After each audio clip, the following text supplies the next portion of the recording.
Olá, pessoal. Eu sou a professora Amanda Ferreira. Estou trabalhando com vocês o componente curricular Recuperação de Áreas Degradadas e a nossa aula de hoje vai falar sobre técnicas de recuperação de áreas degradadas. A primeira que vamos tratar são as técnicas de restauração florestal. Estas são técnicas que primam pelo restabelecimento dos serviços ecossistêmicos, ou seja, da ecologia como um todo, daquele meio ambiente, daquele lugar que foi degradado, recuperando não só a sua vegetação em termos originais, mas também todas as relações ecológicas que ali acontecem, deixando a área em uma situação mais parecida possível com a original. Devem ser aplicadas principalmente em áreas de preservação permanente, em reserva legal e em demais áreas cuja restauração ecológica seja obrigatória. A regeneração natural é um método que pode ser utilizado na restauração ecológica e na restauração florestal. Bom, baseado na sucessão ecológica, nós já vimos, a restauração natural é a própria sucessão secundária, a qual depende de uma série de fatores para o seu melhor desempenho. Dentre esses fatores, nós podemos destacar aqui que a degradação da área não pode ter sido muito intensa, tendo capacidade e resiliência para que essa restauração aconteça, essa regeneração aconteça naturalmente. E tem que existir um banco de sementes no solo para que isso aconteça. Uma vez que se tiver perdido todo o banco de semente, não vai acontecer a regeneração natural. A sucessão secundária pode ser suficiente para que aconteça uma regeneração florestal, uma regeneração daquele ecossistema, caso tenha esses fatores. Bom, o primeiro que devemos nos perguntar é o que devemos fazer ou observar para estar realizando uma restauração florestal, uma restauração ecológica pelo meio do método de regeneração natural, que é a própria sucessão ecológica, tá? O primeiro ponto que nós temos a observar é eliminar o fator de degradação. Antes de eliminar o fator de degradação, nós temos que identificar o fator de degradação. Qual é o fator que está causando a degradação daquela área? Exemplo, se for um fogo acidental que está entrando na área, se esse é o fator de degradação, eu tenho que impedir que o fogo entre na área. Se for um escape de área de mineração ou alguma degradação por área de mineração, eu tenho que encerrar essa atividade para que o processo de degradação avance, né? Se for uma degradação que esteja acontecendo por chuva, por problemas de drenagem qualquer de determinada área, eu tenho que resolver o problema com drenagem para resolver esse problema de degradação. Então, se eu não eliminar o fator de degradação, nada que eu faça vai possibilitar que eu recupere essa área que está degradada ou em processo de degradação. O segundo aspecto é identificar a matriz vegetacional. O que significa isso? É observar nas áreas do entorno, nas áreas adjacentes, qual é a matriz de vegetação daquela área especificamente falando. Se estamos na Amazônia, qual é a matriz de vegetação?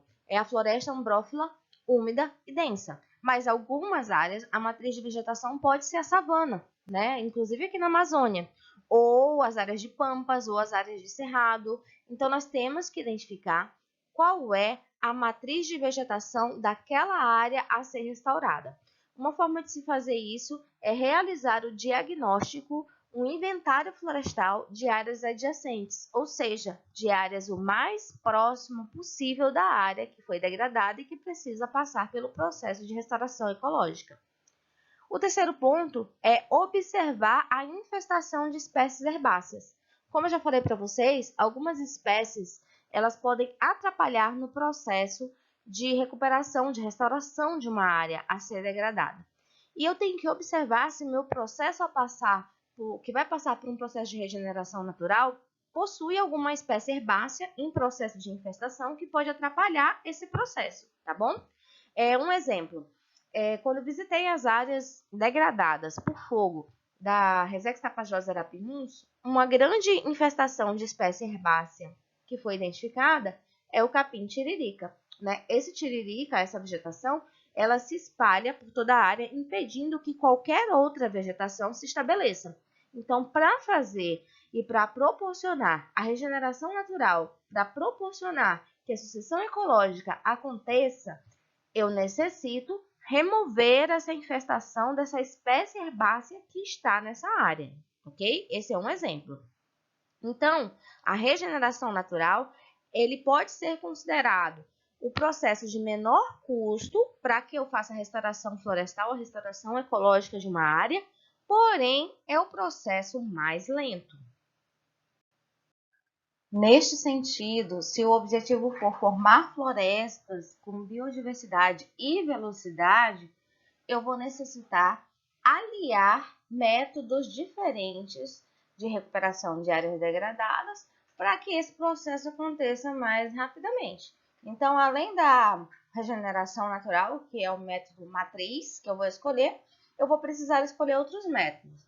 Algumas sugestões eu posso fazer aqui para vocês. Um deles seria a incorporação de sementes arbóreas no banco de sementes do solo por meio de semeadura direta, ou seja, enriquecer o banco de semente do solo através da inserção, da incorporação de sementes trazidas, que podem ser de áreas adjacentes ou de outras áreas, desde que seja da mesma característica vegetal das áreas de entorno, tá bom? O segundo é o revolvimento das camadas iniciais do solo a uma espessura de 2 a 3 centímetros, para que eu promova entrada de luz, melhor oxigenação e até mesmo o surgimento de sementes que podem estar soterradas nesse banco do solo, fazendo com que essas sementes tenham maior capacidade, melhoria de capacidade de germinação.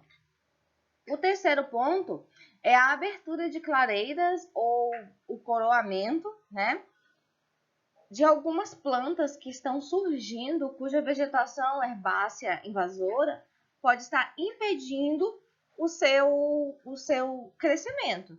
Então, nesse sentido, eu posso verificar as plantas que estão surgindo e, conforme eu vejo aqui nessa imagem, fazer um coroamento, uma limpeza no entorno das plântulas que estão surgindo para que elas tenham capacidade, não concorram em termos de nutrientes, radiação solar, a água com essas plantas invasoras e também não seja abafado por elas. Então, assim, essa planta tem a maior capacidade de crescer. Esse coroamento pode ser variando, né, de 0,8 a 1 metro, que depende do tamanho da planta ou do tipo de planta invasora que está atuando ali. Então, se eu for restabelecer uma vegetação, certo? Se eu for restabelecer e favorecer o processo de regeneração florestal, se eu quiser auxiliar esse processo, existem 7 critérios que eu preciso levar em consideração para que isso aconteça respeitando o processo de sucessão ecológica. O primeiro deles é plantar espécies que ocorram na mesma bacia hidrográfica ou na área daquela região. Por que eu estou falando isso? Se eu tenho que proporcionar o processo de sucessão ecológica para a restauração ecológica florestal o mais próximo possível do original, como eu já falei para vocês, eu preciso fazer o inventário das áreas adjacentes, entender qual é a matriz de vegetação e, a partir de então, fazer a tomada de decisão de qual espécie eu vou estar inserindo ali. Isso se eu resolver plantar, né? Se eu resolver inserir espécies no banco de sementes, se eu resolver plantar algumas mudas, para que esse processo de regeneração florestal seja mais acelerado, certo? O segundo é que eu devo gerar uma diversidade de espécies. Então, toda floresta, todo remanescente, todo o ecossistema tem uma diversidade de espécies e eu preciso respeitar essa diversidade. Então, eu não vou fazer um monocultivo, eu não vou inserir espécies de apenas... Não vou inserir mudas de apenas uma espécie, eu tenho que ter uma grande diversidade. O terceiro é plantar mudas de sementes obtidas de várias árvores de diferentes remanescentes. Então, eu tenho que respeitar também a variabilidade genética, não só a variabilidade de espécies. Então, dentro da espécie que eu escolhi, eu tenho que trazer mudas, sementes oriundas de diferentes plantas, para eu garantir que eu não estou plantando ali apenas um tipo de genética. Eu tenho que favorecer a variabilidade genética, porque as plantas, assim como nós, seres humanos, também possuem as suas suscetibilidades, que estão gravadas na sua genética, certo? Então, se eu insiro uma espécie de planta com uma única variabilidade genética e essa planta é sensível, por exemplo, a um pouco mais a temperatura do que a outra, mesmo sendo da mesma espécie, eu vou estar proporcionando uma fragilidade dentro desse meu processo de restauração ecológica. Então, esse é um exemplo que eu posso mencionar para vocês. Então, quando eu for escolher as sementes para enriquecer um banco de semente, por exemplo, eu tenho que pegar sementes de diferentes plantas em diferentes remanescentes florestais da área do entorno para garantir essa variabilidade genética. O quarto ponto é utilizar uma combinação de todas as espécies que acontecem dentro do processo de sucessão ecológica, desde as pioneiras às não pioneiras, sendo as não pioneiras, né, secundárias tardias ou a clímax. Vocês lembram que a gente já conversou dentro do processo de sucessão ecológica que para que as espécies secundárias tardias e clímax cresçam, se estabeleçam, elas necessitam de condições microclimáticas e ambientais fornecidas por plantas que vêm antes delas, que são as espécies pioneiras. Então, você não pode esquecer desse processo se o teu método de restauração ecológica for a regeneração natural. Você tem que inserir ali naquele banco de sementes ou naquele banco de mudas que você vai plantar espécies que façam parte desses estágios do processo de sucessão secundária para que ele aconteça de forma mais parecida. Vamos lembrar aqui, estamos querendo acelerar o processo e não atrasar, tudo bem? O quinto ponto é plantar espécies atrativas à fauna. Se eu estou primando por um processo de restauração ecológica, eu tenho que querer ali todos os ciclos ecossistêmicos acontecendo, toda a ecologia funcionando o mais próximo possível do original. Portanto, tanto a fauna como a flora se fazem essenciais. Então, eu tenho que inserir ali espécies que são atrativas para que os animais venham e possam povoar aquela área e assim possam ajudar nesse processo de regeneração natural. O sexto ponto é respeitar a tolerância de espécies à umidade. Não adianta eu querer inserir uma espécie de área úmida em área seca e de área seca em área úmida. E isso eu não estou falando de área do Nordeste para a Amazônia ou de biomas diferentes. Eu estou falando dentro de um mesmo bioma. Por exemplo, algumas espécies como o buriti, o açaí, são espécies de área úmida. Então, não adianta eu querer inserir esse tipo de espécie em uma área que não é úmida, que não é encharcada, que não tem muita água. O inverso também é verdadeiro. Não adianta eu inserir a plantas de terras altas, de áreas secas, em áreas úmidas, porque essas plantas não vão resistir.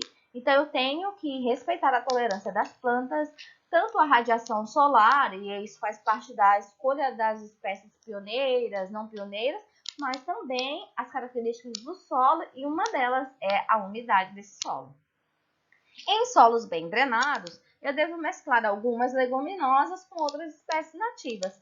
Por que eu devo fazer isso obrigatoriamente? Porque as leguminosas vão inserir nitrogênio no solo naturalmente, pela bactéria chamada Rhizobium. E assim eu vou ter um enriquecimento desse solo que vai favorecer que as outras espécies nativas também se multipliquem ali. Neste sentido, a escolha de espécies nativas regionais são importantes também por estarem adaptadas às condições climáticas, às condições ecológicas, às condições ambientais daquele local, certo?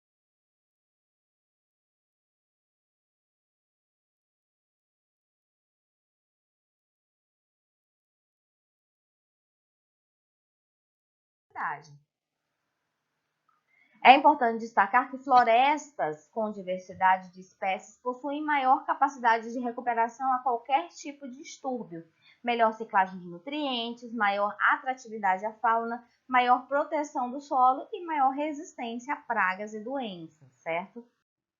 Agora eu trago para vocês algumas recomendações sobre as produções, sobre o processo de produção de semente de espécies arbóreas, o que deve ser considerado, parâmetros mínimos, né? Recomenda-se para cada espécie coletar sementes de no mínimo 12 a 15 árvores diferentes, se possível de diferentes remanescentes florestais, para que a gente possa garantir aquele tópico falado no ponto anterior, que é a de variabilidade genética, ou de árvores distantes uma das outras, uma vez que as árvores que estão muito próximas, a tendência de serem plantas mães e plantas filhas são muito grandes, né? Isso para casos de grandes remanescências. Trazemos aqui ainda duas observações. A primeira delas é que as matrizes devem ser de bom porte, árvores de bom porte, forma e bom estado fitossanitário, não estarem doentes, não apresentarem doenças, certo? As sementes devem ser coletadas em estágio de maturação. Se você coletar a semente antes do processo de maturação, ela não vai germinar. O ideal é que logo após a coleta da semente, se faça a semeadura diretamente no solo ou encaminhe-se para a produção de mudas imediata.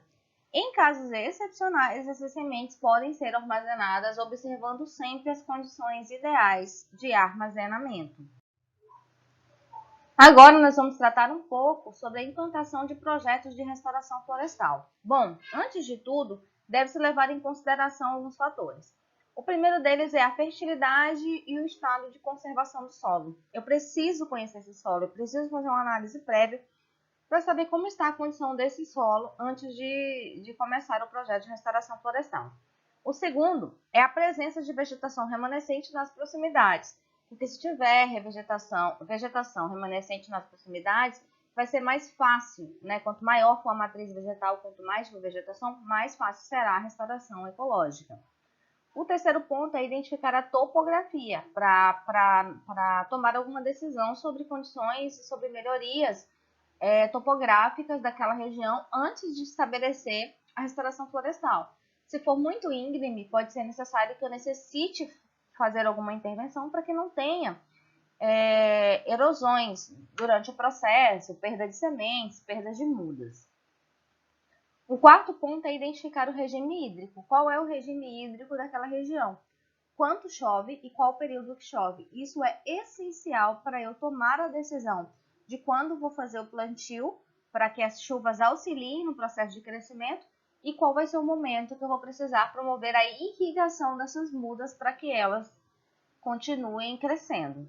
O quinto ponto é a largura do recurso hídrico, se a minha restauração for próxima, né? De acordo com a largura do recurso hídrico, eu vou ter que respeitar o Código Florestal e fazer a restauração para cada, como nós já começamos, para cada largura de corpo hídrico tem uma largura específica de área de preservação permanente. E o sexto é a atividade agrícola do entorno. Qual é a atividade que é realizada? É a agricultura de grande escala? A utilização de venenos? A utilização de herbicidas? Eu preciso saber disso, uma vez que esses fatores podem influenciar no meu processo de restauração florestal. Alguns desafios da restauração florestal em fase de implementação precisam ser destacados aqui. O primeiro deles é o sombreamento das espécies que estão crescendo, que vão ser plantadas, por plantas invasoras, por plantas herbáceas dominantes que estão ali, como, por exemplo, as gramíneas ou outras plantas herbáceas, tá? Um outro ponto que a gente deve destacar é a combinação de grupos sucessionais. Como nós já falamos, a gente precisa compreender e respeitar os grupos sucessionais que vão ser estabelecidos nesse processo de restauração. Então, eu tenho que colocar plantas pioneiras, plantas secundárias, secundárias tardias e espécie clímax. Um grande desafio é fazer essa combinação.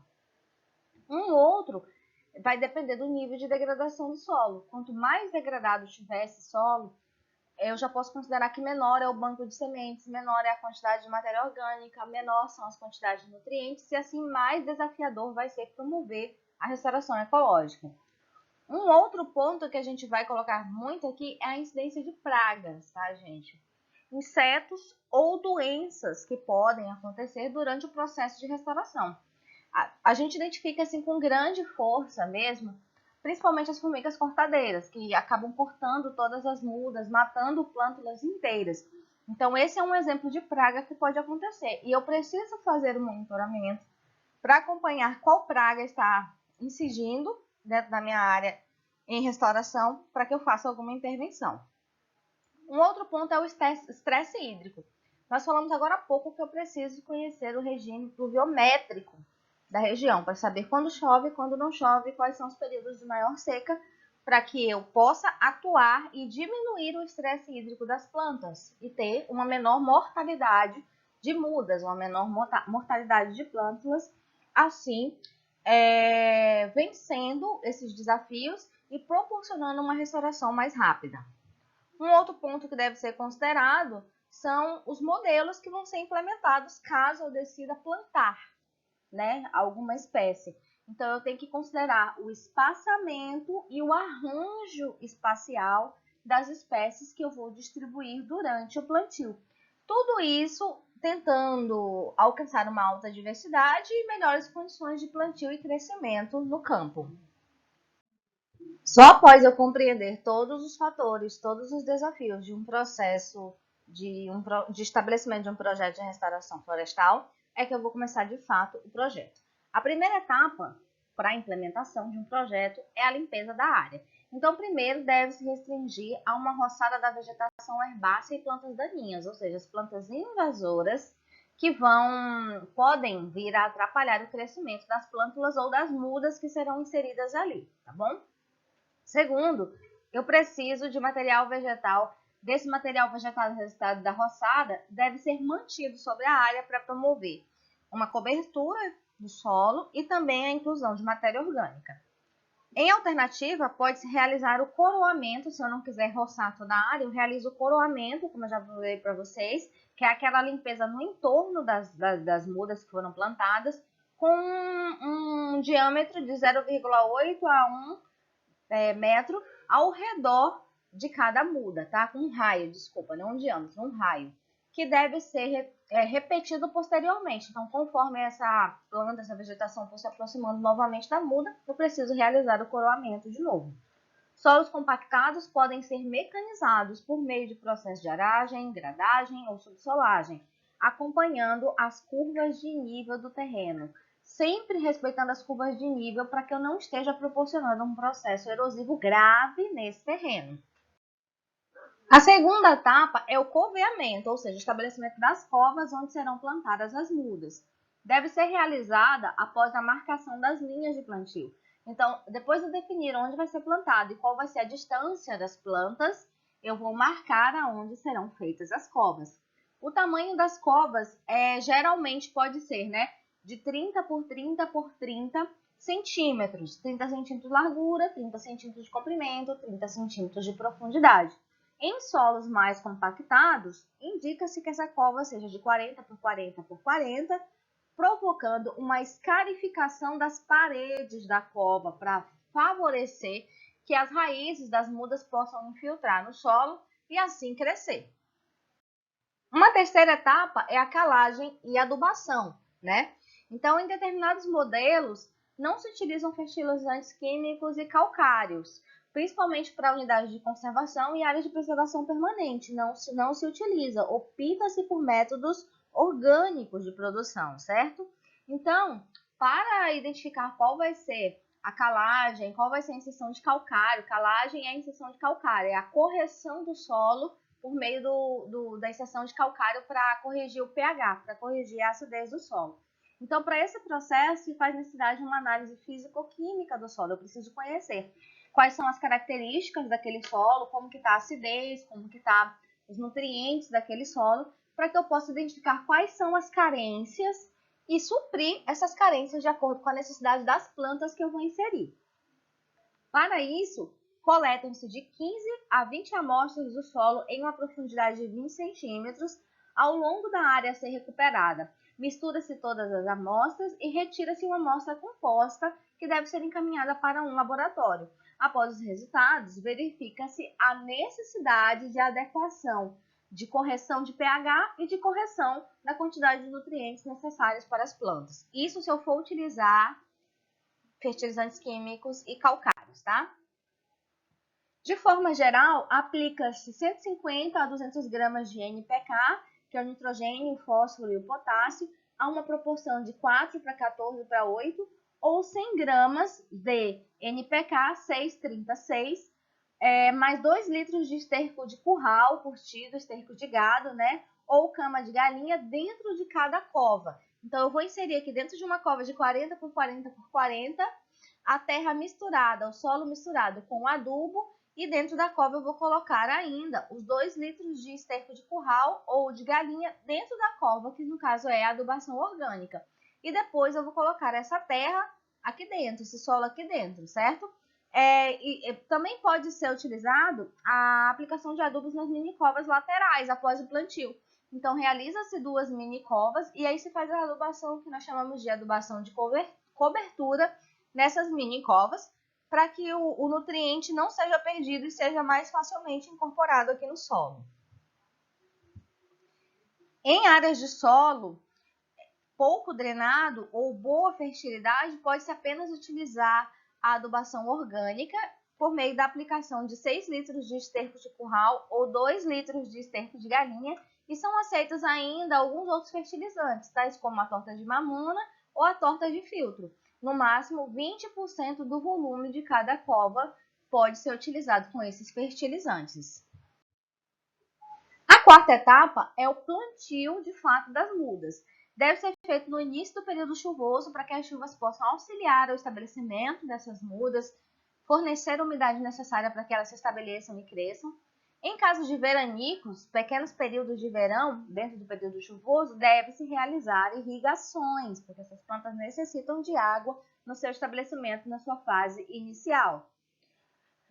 Deve-se cortar os sacos das mudas pelas laterais e no fundo, sem desfazer o torrão, e retirar o saco já dentro da cova, colocando a terra ao redor do torrão. Então, o torrão de solo, que é aquela parte onde fica a raiz da planta, que é isso aqui no caso não é um saco, é um tubete, tá? Que chama. Então, eu vou retirar esse tubete aqui, sem destorroar o torrão de solo e deixar a raiz toda exposta. Eu vou pegar do jeito que está nesse tubete e colocar ali dentro do solo, ali dentro da cova, e depois complementar com o solo. Eu não vou destorroar, porque senão eu vou fragilizar esse sistema radicular. Os mesmos devem ser feitos para os tubetes, como eu estava explicando aqui. E irrigar as mudas após o plantio, se não for plantado no período chuvoso. E identificar o estresse hídrico após o período chuvoso para identificar a necessidade de irrigação, de estabelecimento de um sistema de irrigação para essas mudas posteriormente, pelo menos até 1 ano, 2 anos, quando elas já estão consolidadas.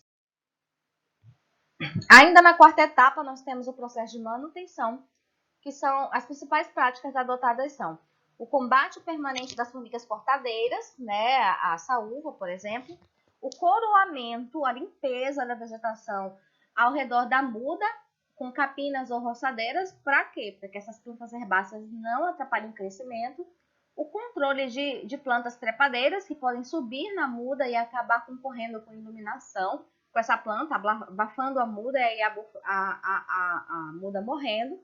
Eu tenho que fazer adubação de cobertura, que é aquela adubação que é feita na mini cova, na lateral, e a irrigação na época de déficit hídrico acentuado. Quanto maior a diversidade de espécies, menor a necessidade de manutenção. Por isso é importante eu manter a variabilidade de espécies aqui, a diversidade de espécies, pois diferentes espécies possuem diferentes exigências e resistências ecológicas. Então, mais um fator para influenciar aí na minha diversificação do plantio de mudas dentro de um processo de restauração ecológica. Aqui é a bibliografia utilizada para esse capítulo, que eu estarei fornecendo para vocês. Muito obrigada!